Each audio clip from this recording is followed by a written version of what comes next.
Welcome to the class, everyone. I think today is a very nice day. We are all going to learn something about choreography, right? Okay. In dance, choreography is the act of designing dance. Choreography may also refer to the design itself, which is sometimes expressed by means of dance notation. A choreographer is one who designs dances. Dance choreography is sometimes called dance composition. Choreography is the artistic skill or practice of designing a sequence or sequences of movement of physical bodies or their depictions to convey a meaning.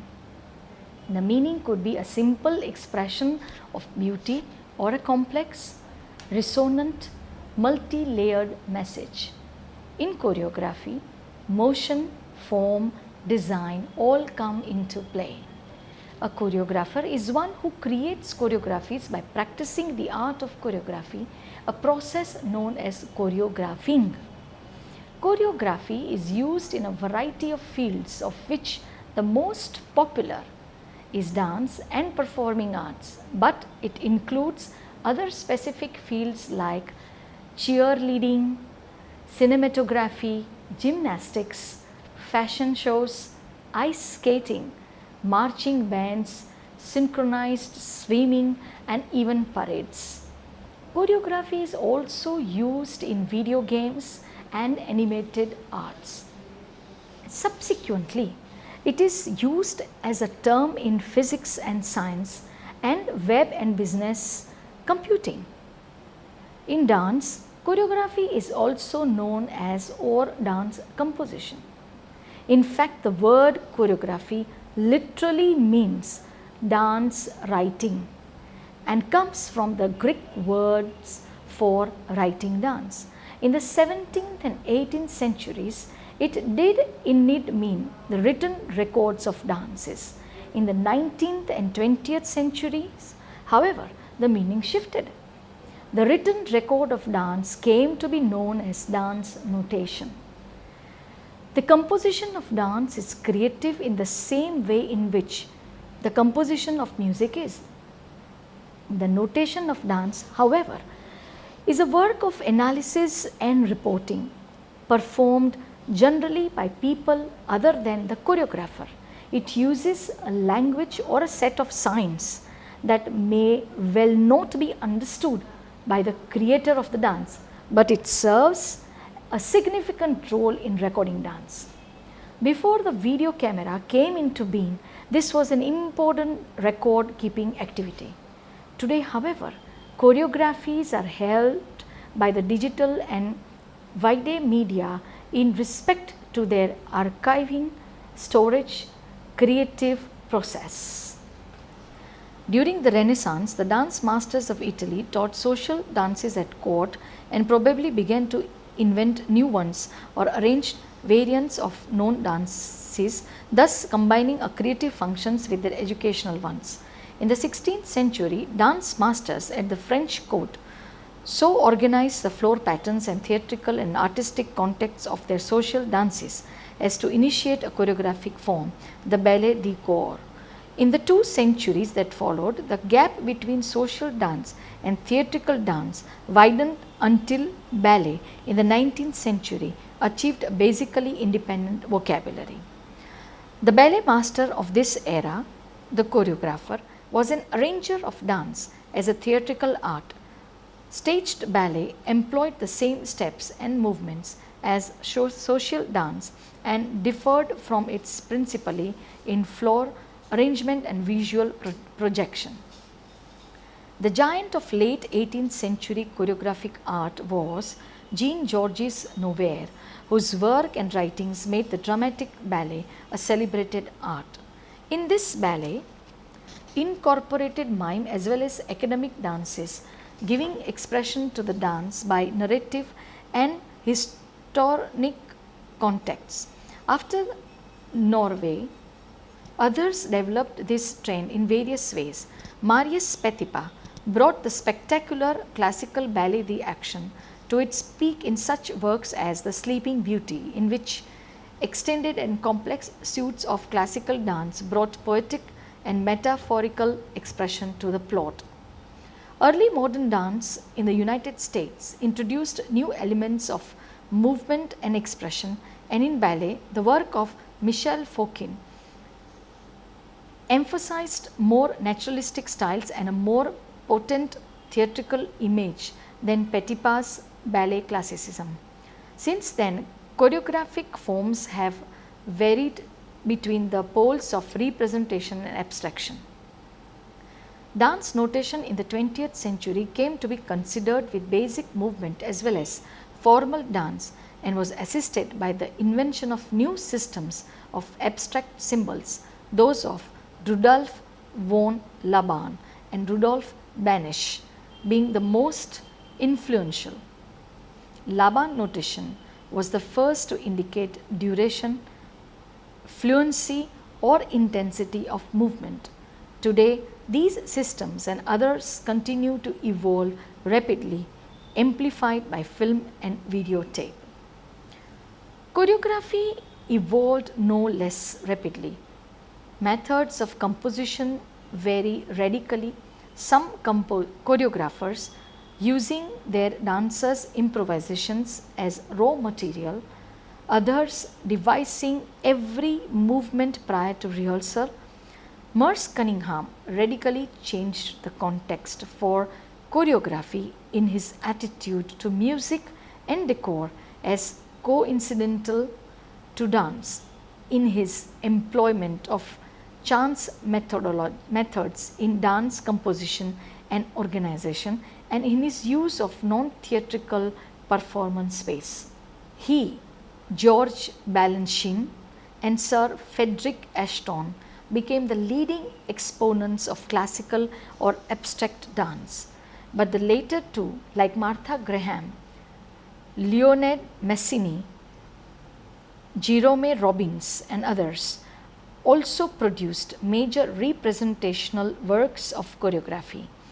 The only absolute rules in choreography today are that it should impose order upon dance beyond the level of pure improvisation, and that it should shape dance in the three dimensions of shape, space and the fourth dimension of time, as well as according to the potential of the human body. Choreography first appeared in the American English Dictionary in the 1950s, and the word choreographer was first used as a credit for George Balanchine in the Broadway show On Your Toes in 1936.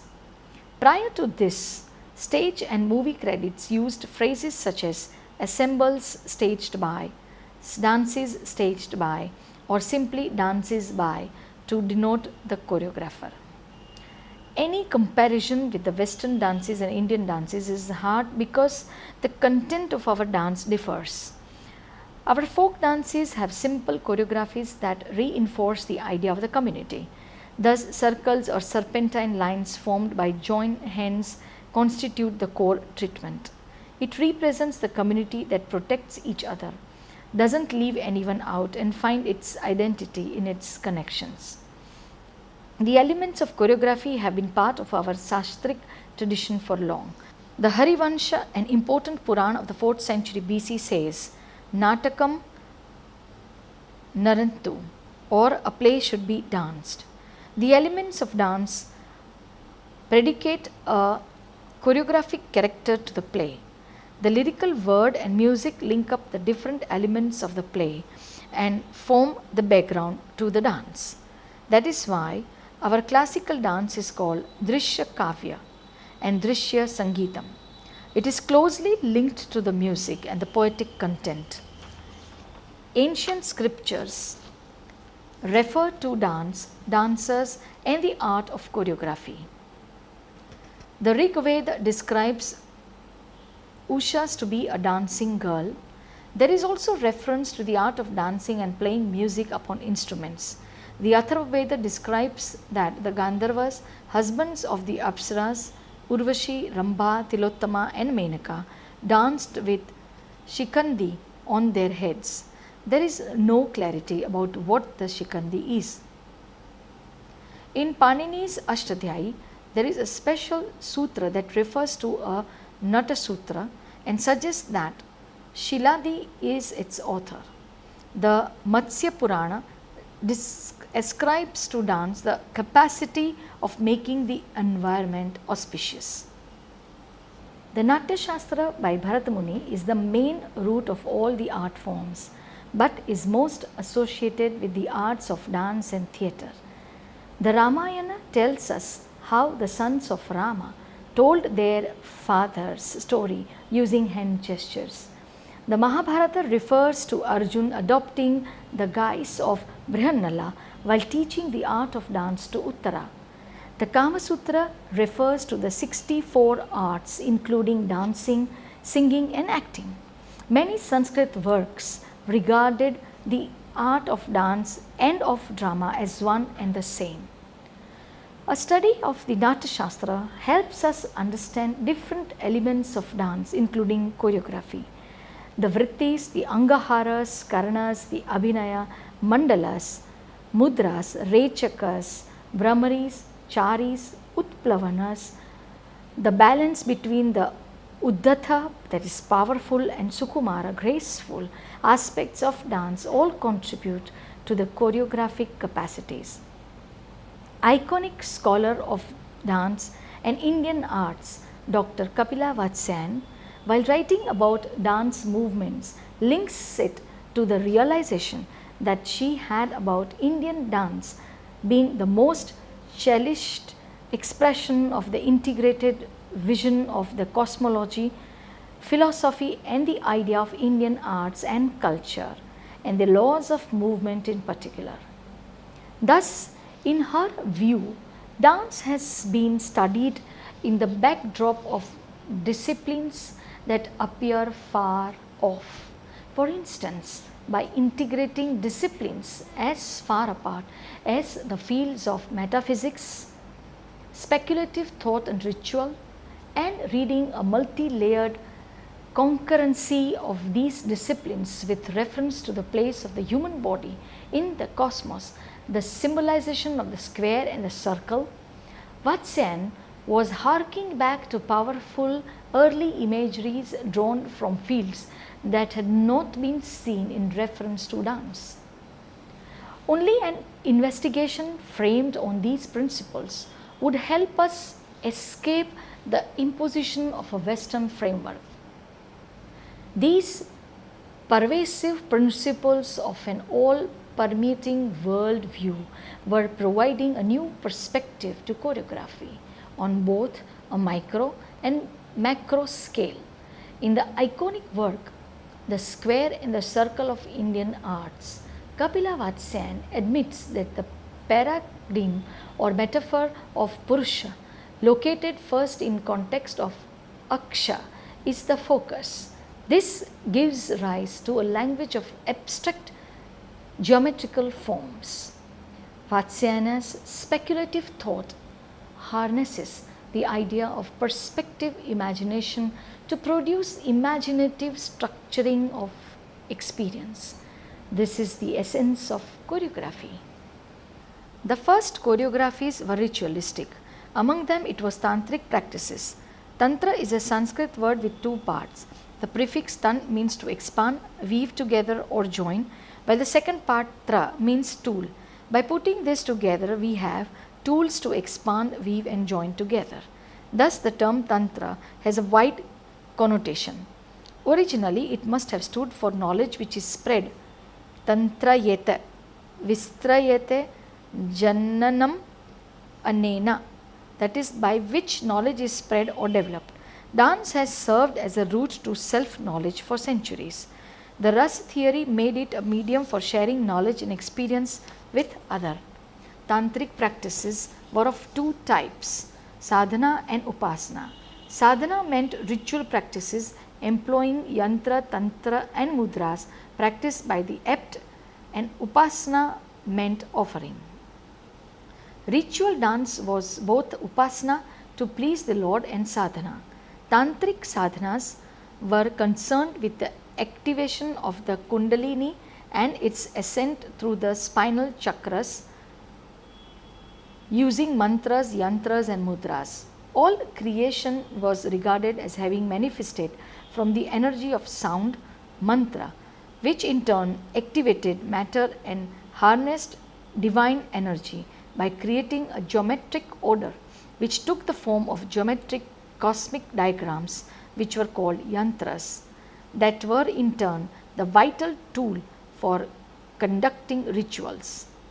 Mantras and yantras came together with hand gestures or mudras to magnify thoughts and enhance potency, to impact thought and releasing psychic energy.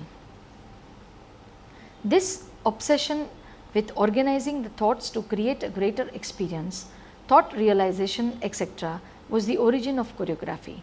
This is how the body is embodied from the inside to the outside.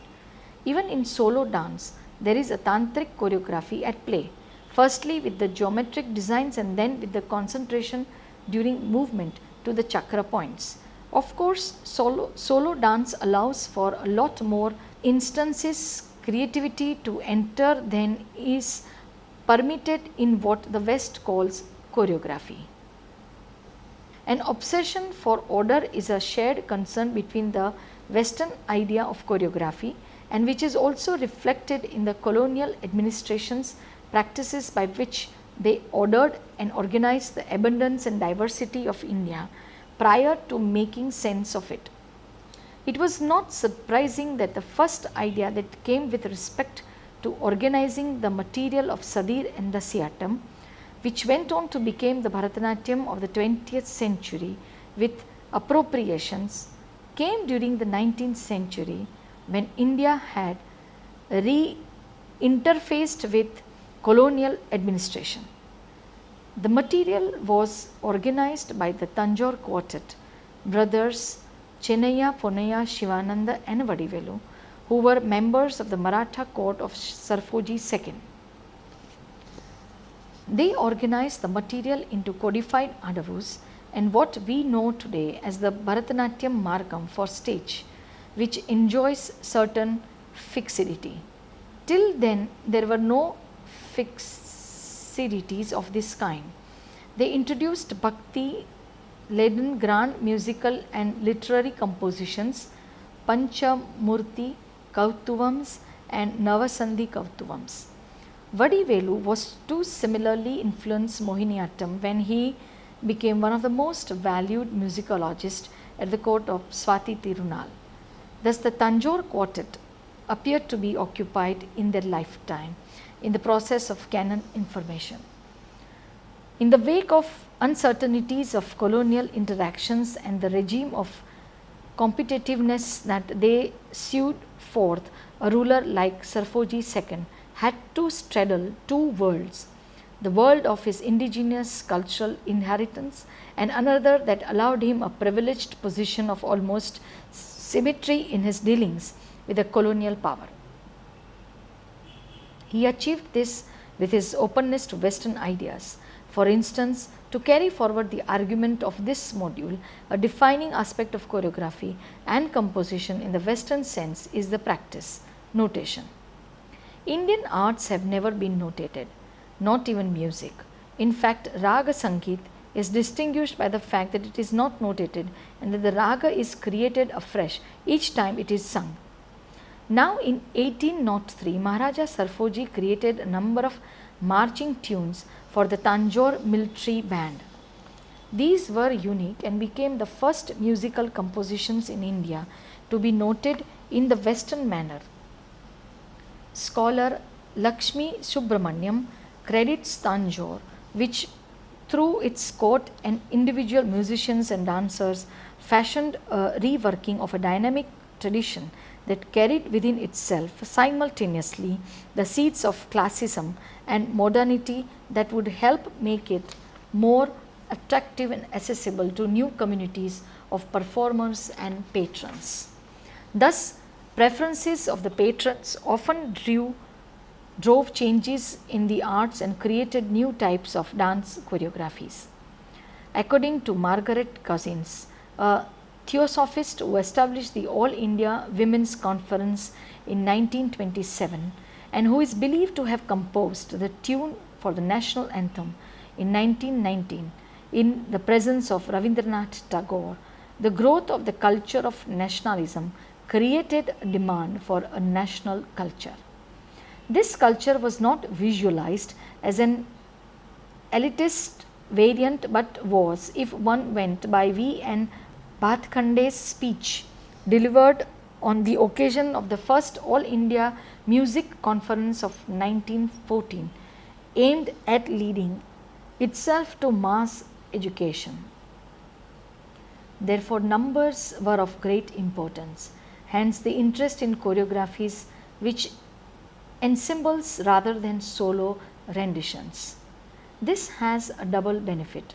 Since solo art was stigmatized, ensemble work in this nationalist favor was the alternative. Any study on the issue of choreography in India must be grounded historically in the revival of Indian dance in the early 20th century. The first initiatives in choreography were directed by Rabindranath Tagore. At the time that Tagore was making his experimentations with choreography, it was unthinkable for women from good families to dance on a public platform. Though women had begun to be seen on public platforms of modernity in the form of the Nabanari, dancing was unthinkable. But a luminal space was the performance space of Jora Shanko, the Tagore household in North Calcutta. Here there was an environment of plays, music and poetry. As early as 1880, Tagore composed a dance for the song Aye Tabe Sahachari in the play Manamai, written by his brother.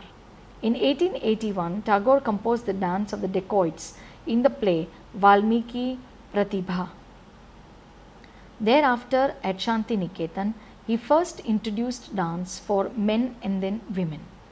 He entrusted Shanti Dev Ghosh, who had been a student at Shanti Niketan and subsequently became the music and dance teacher there, attributes his awareness and skill in this direction to his experience with social dances in England when he went there for his studies.